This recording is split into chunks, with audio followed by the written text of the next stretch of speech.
E o dia já começou pegando fogo, né?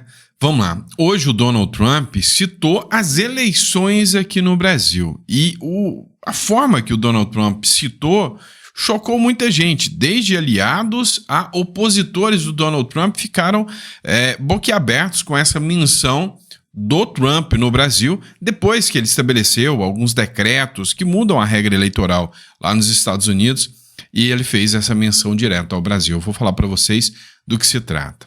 Outra questão, Carla Zambelli. Pois é, a Carla Zambelli agora acaba de perder um recurso. Essa semana tá tenebrosa, né, para Carla Zambelli, críticas do Bolsonaro a ela, o Supremo Tribunal Federal julgando, né, o caso em que ela pegou a arma e saiu andando atrás de um militante de esquerda, e agora uma decisão do Tribunal de Justiça do Estado de São Paulo, né, confirma a cassação e a inelegibilidade de Carla Zambelli. Pois é. Também vamos falar de uma matéria, né, do Metrópolis. E essa matéria eu achei interessantíssima para a gente bater um papo sobre ela e discutir aqui. O ministro Luiz Fux, do STF, segundo o Metrópolis, ameaça o plano do ministro do Supremo Alexandre de Moraes no caso do julgamento do Bolsonaro e mostra um distanciamento dos posicionamentos do Moraes. Lembra do Sérgio Moro em Fux We Trust, né? Lembra disso? Pois é, a gente entende um pouquinho que o Fux, né, o Luiz Fux, né, foi sacanagem que eu falei Fux, tá?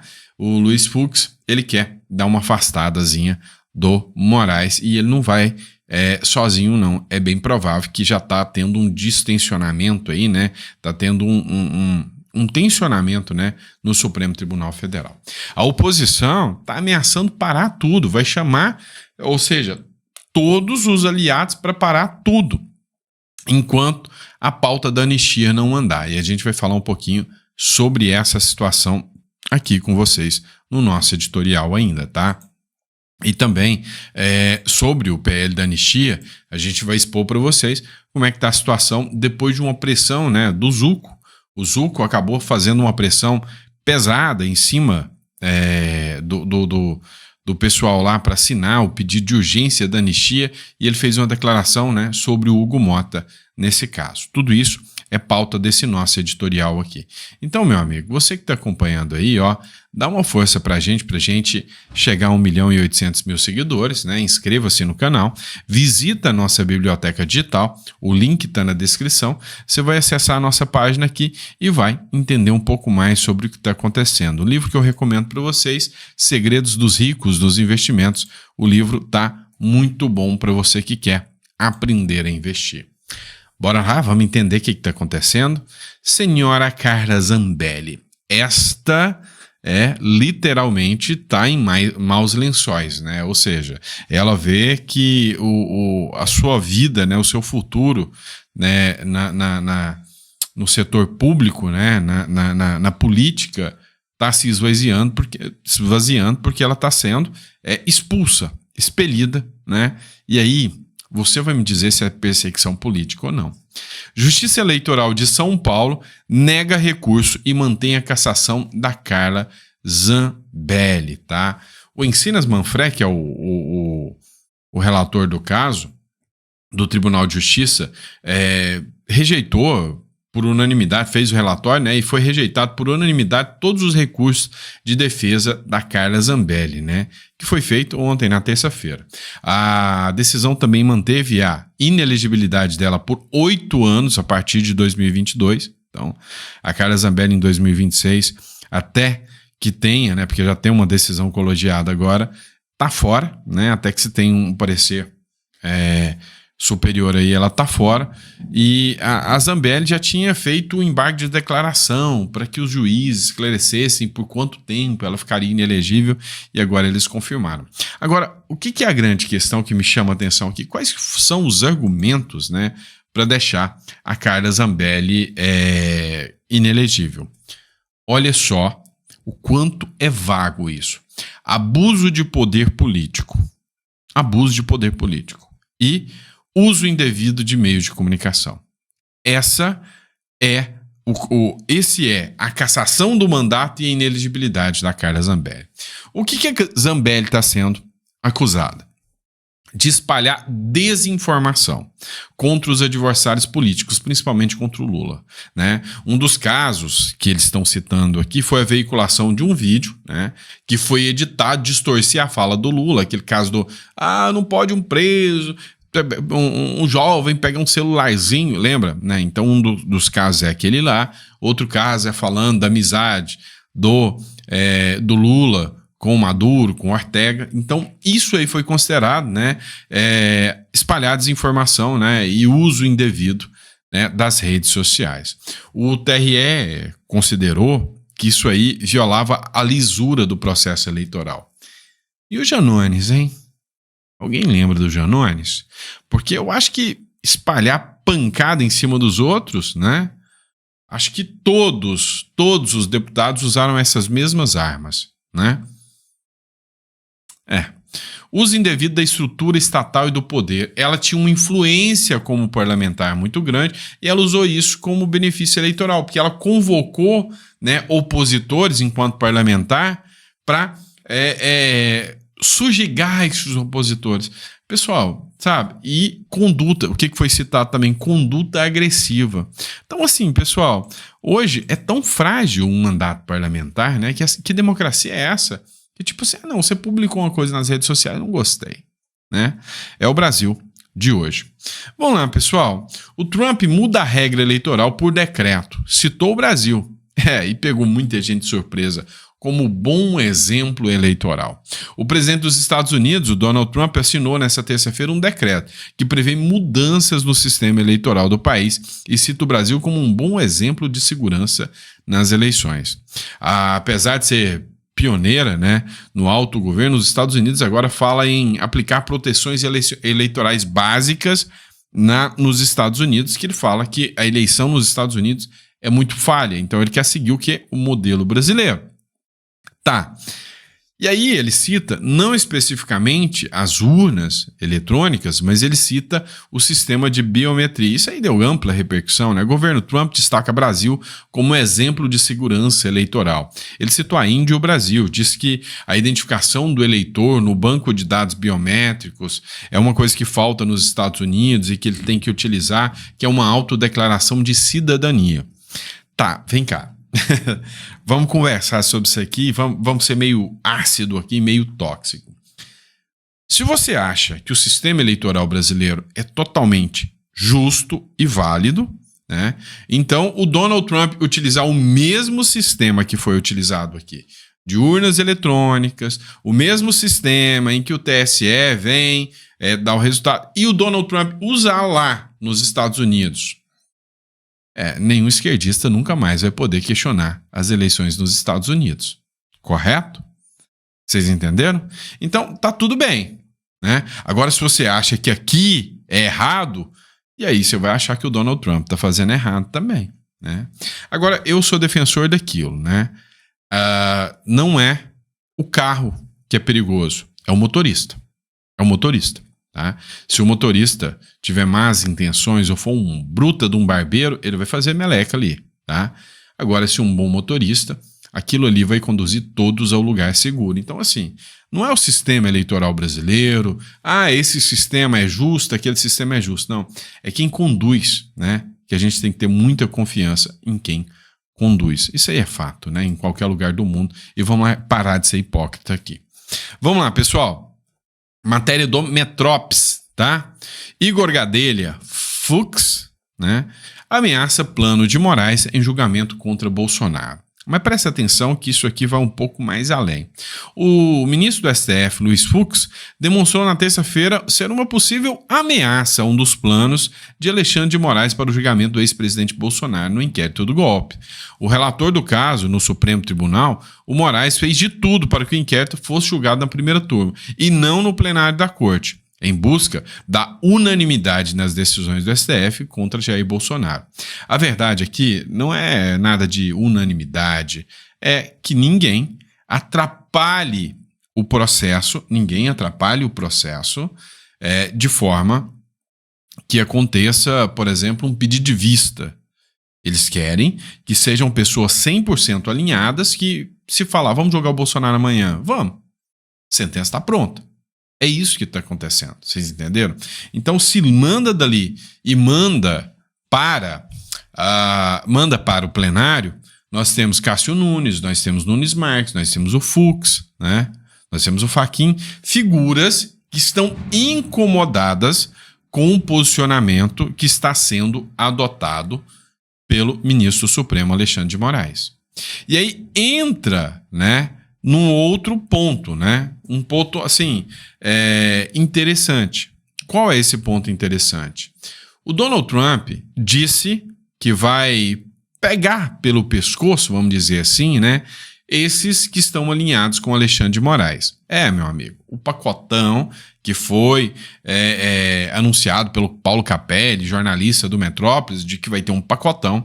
Primeiro vai pegar o Moraes com a lei Magnistic e depois todos aqueles que estiverem alinhados ao Moraes, desde Paulo Gonet a outros ministros do STF. E serão dados 120 dias, né, para essa situação aí. Serão dados 120 dias para que seja analisado quem está do lado de Moraes e quem está contra o Moraes. E eu acho que o primeiro a levantar a mão e falar, opa, tô contra Moraes, não quero deixar de ir para Disney, foi o Fux, tá? E daqui a pouco eu acho que vem Fachin aí, a Carmen Lúcia, não, mas aí vem o Fachin, aí já tem o Nunes Marques, então vai abrir uma certa divergência, um racha dentro do Supremo Tribunal Federal, e aí alguns estão observando e criticando muito a postura do Alexandre de Moraes. Então eu acho que isso aí, né, esse posicionamento do Fux é literalmente um início de racha dentro do Supremo Tribunal Federal. Vamos lá, pessoal. Matéria da Gazeta do Povo. Oposição ameaça obstruir pauta na Câmara para apresentar a anistia e ajudar Bolsonaro em julgamento. Então, a oposição está prometendo, né, fazer, né, uma obstrução total. Escuta só o que o Sóstenes Cavalcante falou aqui. A obstrução, como é que está programada? Essa semana, então, não tem obstrução, só se não tiver sucesso PL a partir da semana que vem? Não, essa semana a oposição está fazendo obstrução nas comissões por conta do julgamento do presidente Bolsonaro, que nós todos entendemos que é um julgamento político e não jurídico, que fere totalmente o devido processo legal brasileiro, quando deveria estar sendo julgado na primeira instância. É uma obstrução da oposição. Nossa decisão fica para a semana que vem, quando o presidente Hugo Mota voltar com relação à anistia. Então hoje, só para deixar claro aqui para a gente gravar, hoje então, essa semana, obstruções somente nas comissões. Nas comissões, por parte da oposição. Funcionou a Comissão de Segurança Pública apenas, que foi o que eu vi que eles deliberaram. As comissões que a oposição entender que deve ser liberada, eles vão tirar a obstrução, tá? Mas a boa parte delas estarão obstruídas. E a anistia semana que vem, o senhor vai conversar ainda com o presidente Mota? Já conversou com ele? Já conversei com ele sexta-feira passada, ele vai chegar na terça-feira, vai reunir os líderes dos partidos que apoiam a anistia, que até agora são 9, e com esse apoiamento desses partidos, eu estou muito confiante que no dia 3, na quinta-feira, a gente coloca na pauta para votar na semana seguinte. E assim a gente não precisa de obstrução. Entendi. Caso não aconteça obstrução? Caso não aconteça isso, nós vamos para obstrução com tudo, porque a anistia é assunto 01 para o PL. E então Pois é, vocês viram aqui que o foco total é a anistia, né? Chegaram a ter matérias veiculadas que a obstrução bolsonarista caiu na Câmara. Na verdade, foram obstruções de comissões. E realmente, né, por causa do julgamento do Bolsonaro, muitos dos aliados quiseram comparecer ao Supremo Tribunal Federal para estar acompanhando o julgamento, que começou ontem, hoje permanece, tá, o julgamento do Bolsonaro. É provável que no próximo editorial eu já vou trazer algum conteúdo, mas o fato é que o Hugo Mota tá comendo sushi lá no Japão junto com o Lula, né? Pago por nós, pelo nosso dinheiro, junto com o Lula, né? E aí, né, o Lula tá tentando vamos dizer assim, uma petetização, né, do Hugo Mota. O Alcolumbre, eu já lavo minhas mãos ali, mas está tentando trazer ele para o seu lado. E aí, sob pressão do coronel Zucco, a urgência para a anistia chega à Câmara dos Deputados. O líder da oposição na Câmara, hoje, que é o Zucco, Luciano Zucco, afirmou que vai protocolar a urgência para a votação do PL, da anistia, já na semana que vem. O pedido não será entregue nessa semana em decorrência do presidente Hugo Mota estar em viagem diplomática junto ao governo Lula. Abre aspas aqui. Em respeito ao Hugo Mota estar em viagem, semana que vem vamos já apresentar as assinaturas. A intenção de apresentar as assinaturas do projeto da anistia, explicou Zucco em conversa com jornalistas. Não vai dar em nada. Peguei pesado, né? Fui muito sincero, né? Por que eu acho que não vai dar em nada? Se o Hugo Mota aprovar na Câmara dos Deputados, o Davi Alcolumbre já falou que vai barrar no Senado. É o primeiro ponto, tá? A não ser que tivessem maioria de senadores para pressionar, o que não é verdade, é o que não temos, tá? Deixando bem claro para vocês. Agora, ainda digamos que seja feita uma pressão em cima do Hugo Mota. Os deputados falam, vamos obstruir, vamos parar tudo, tá tudo bem. Ok, então a oposição faz uma pressão aqui em cima do Hugo Mota, certo? Certo. Do outro lado, o Lula fala, eu vou barrar as emendas. Opa, atender a oposição ou receber as emendas? O que você acha que eles vão querer? E aí, do outro lado, tem um processo que foi julgado agora, onde um dos réus falou que pagava propina de 10% para o Hugo Mota. Isso daí está na matéria do Metrópolis. E isso aí já está indo para a mão do STF. Daí o STF falou, Hugo Mota, vamos continuar com aquele processo seu. Então eu tenho o Lula com as emendas, com o cash na mão, e o STF com a chave da cadeia na mão. Você ainda está acreditando que o Hugo Mota vai comprar essa briga? Cá entre nós. Tô aqui para falar a verdade para você, não para mentir. Vamos lá, pessoal. Vamos entender um pouquinho, né? O que o Augusto Nunes falou aqui sobre, né, essa classe de jornalistas que nós temos hoje. Compensa assistir esse vídeo. Acompanha comigo aqui. Vídeo rapidinho, tá? Como é possível fazer o que fazem com o Constantino, por exemplo? Que crime o Constantino cometeu? Ele emitiu opinião. Isso é crime onde? Em ditaduras. Estamos tolerando a ditadura.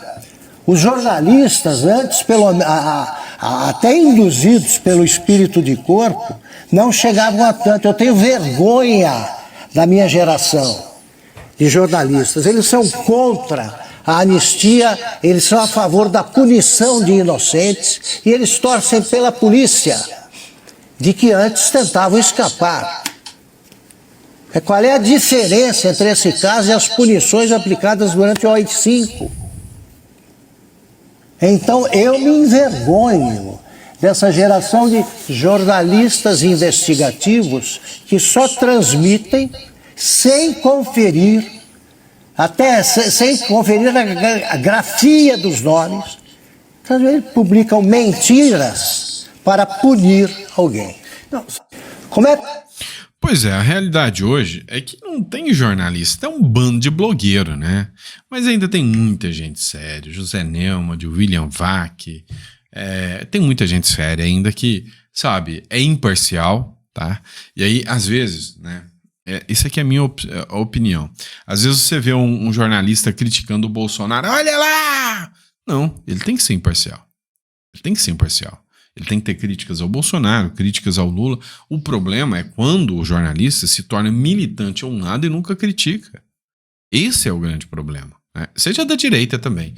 Não, eu tô aqui. Não, o Bolsonaro fez isso aqui. Não vamos criticar. Não, tem que estar dos dois lados. Como, por exemplo, ontem eu vi, não sei se foi o Lacombe ou se foi o Constantino, falando, olha, o Bolsonaro erra ao jogar e ao atribuir toda a responsabilidade nas costas da Carla Zambelli.